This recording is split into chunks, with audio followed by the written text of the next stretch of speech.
Welcome back खवातीन वज़ात। अब हम बात करेंगे क्रिकेट की। पाकिस्तान ने 6 मुल्की T20 सीरीज के पहले मैच में जिम्बाब्वे को 5 विकेटों से शिकस्त दे दी।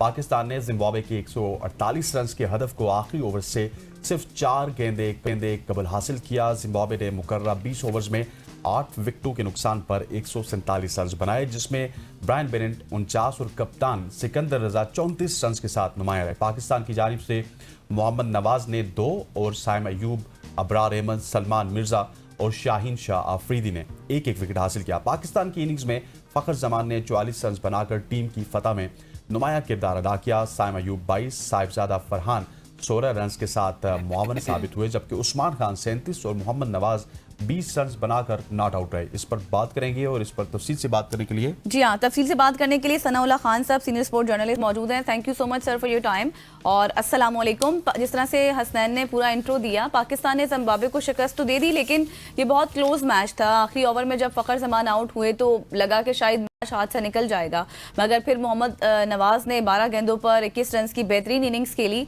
आप इस परफॉर्मेंस को कैसे देखते हैं? वालेकुम अस्सलाम, thank you very much for having me. देखिए, मैं हमेशा मजाक से बात करता हूँ कि पाकिस्तान जिस टीम के साथ खेलता है ना, उसी के मोड़ में आकर खेलता है, मगर ये फार्मूला छोटी टीमों के साथ है। लाइक हम ऑस्ट्रेलिया के साथ खेलेंगे तो ऑस्ट्रेलिया वाले मोड़ में शायद नहीं आते हैं। अब जिम्बाब्वे के खिलाफ आखिरी 2 ओवर में 17 रन चाहिए थे। अगर आप सेकंड लास्ट ओवर जो ओवन ने किया, ओवन उनके लीडिंग विकेट टेकर थे जब क्वालिफायर इन्होंने खेला T20 वर्ल्ड कप का। पहली बॉल के ऊपर नवाज ने सिंगल लिया, दूसरे के ऊपर उस्मान खान ने दिया। तीसरी बॉल जब आई तो नवाज ने शॉट लगाया, वहां पर कैच ड्रॉप हुआ, एक तो विकेट बची, 2 रन भागकर भी हुए। और फिर जो चौथा बॉल था नो बॉल करार दिया। आई गेस की बड़ी क्लोज कॉल थी।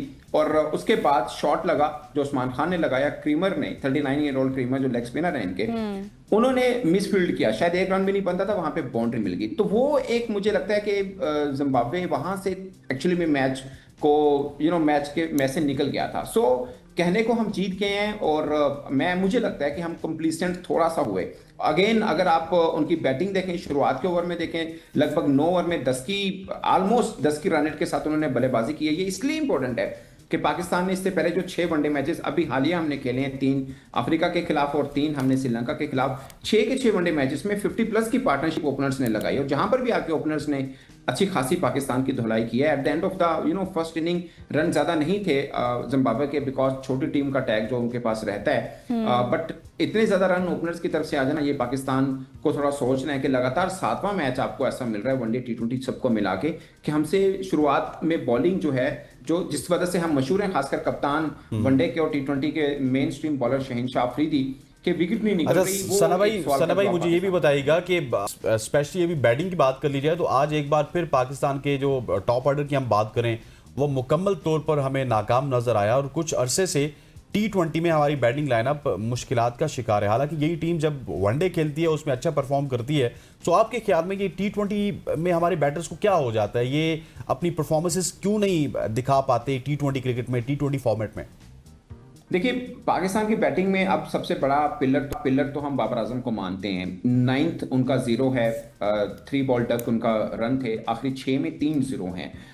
मैं बाई चांस, मेरी कल बात हो रही थी किसी एक फॉर्मर क्रिकेटर से, तो मैंने उनको बोला शुक्र है बाबर आजम फॉर्म में है। उन्होंने बोला कि नहीं, जिस पिच के ऊपर बॉल सीम नहीं हो रहा, टर्न नहीं हो रहा, बिल्कुल टोटली बैटिंग कंडीशन है, उसके ऊपर बाबर आजम का 100 से बेहतर है कि टर्निंग ट्रैक के ऊपर बाबर आजम का 40-50 आ जाए। मैं उस 40-50 को कहूंगा कि वो फॉर्म में आए हैं। ये एक है। उसके बाद 2 इनिंग बाबर आजम की हो चुकी हैं। अगेन हम जाहिर है बाबर आजम से हर मैच में कहते हैं कि 100 या 50 आए, बट ये T20 फॉर्मेट के अंदर चूंकि बाबर आजम के ऊपर एक थोड़ा सा हल्का सा क्वेश्चन मार्क लगा के रखते हैं कि T20 में भी बाबर आजम पाकिस्तान की उस तरह जरूरत हो सकते हैं जैसे वो हमेशा उनका रन बड़े आना, चाहे वो जिम्बाब्वे के खिलाफ आए, चाहे वो श्रीलंका के खिलाफ आए, वो जरूरी है। बाकी टॉप ऑर्डर की बात करें, आपका हमेशा यही चल रहा है। अब टॉप ऑर्डर में आपने फिर ओपनिंग चेंज कर दी है।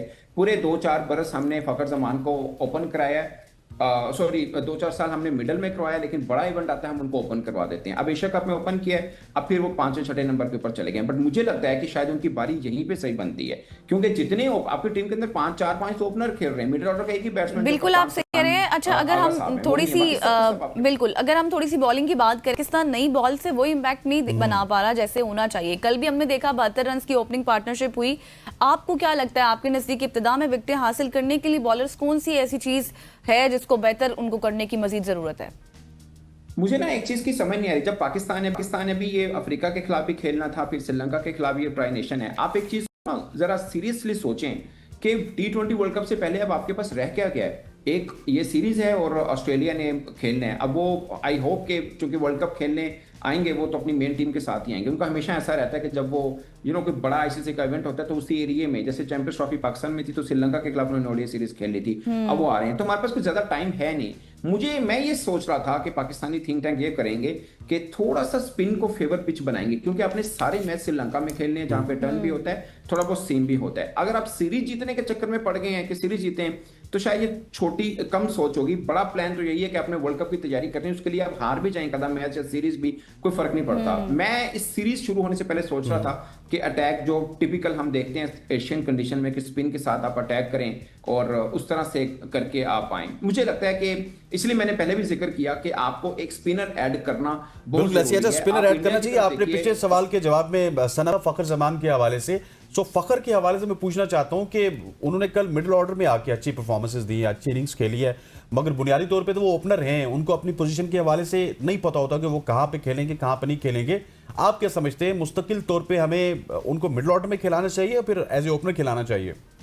सर, जब एशिया कप के अंदर फखर जमान को ओपन कराया था ना, मुझे वो बात याद आ गई, पाकिस्तान ने न्यूजीलैंड का टूर किया था ना, मैं उस वक्त टीम के साथ था।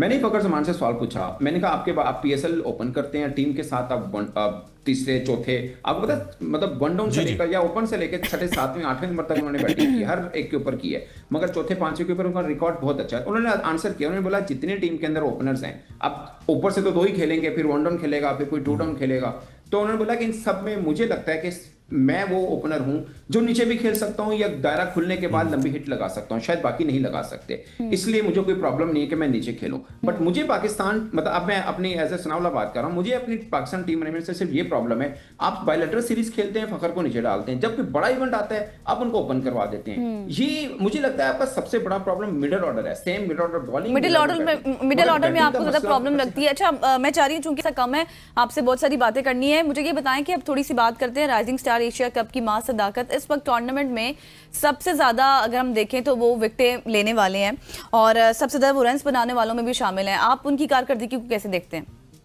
मां सदाकत आई डोंट नो, मैं मतलब उसके ऊपर बात ही क्यों हो रही है। मां सदाकत ने पाकिस्तान के अंदर जितने भी T20 फॉर्मेट के टूर्नामेंट हुए, चाहे PSL T20, national T20 tournament या चैंपियंस T20, सबसे ज्यादा रन है उनके।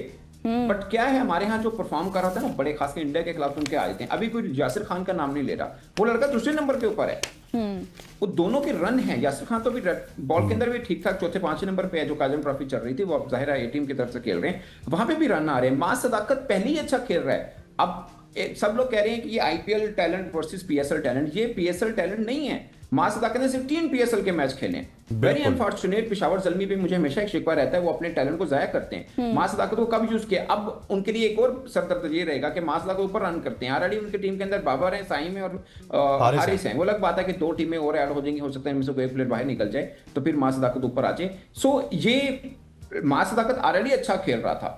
साद मसूद को अपने पीएसएल में कब देखा, वो अलग बात है कि इस्लामाबाद यूनाइटेड उनकी तस्वीर पोस्टर लगा के शेयर कर दी कि देखिए जी इस्लामाबाद यूनाइटेड का लड़का है, मगर वो ज्यादा नहीं खेला। मोहम्मद फाइक कितना खेला हुआ है पीएसएल इस्लामाबाद की तरफ से, उन्होंने भी शेयर किया है, और वो भी अगेन उसके भी बिल्कुल ऐसे। सना भाई, हमारे पास वक्त खत्म हो जाता है। Thank you so much for joining us. Sanaullah के साथ मौजूद थे जो कि क्रिकेट के ऊपर बात कर रहे थे और इन डिटेल कन्वर्सेशन कर रहे थे, स्पेशली एशिया कप के हवाले से।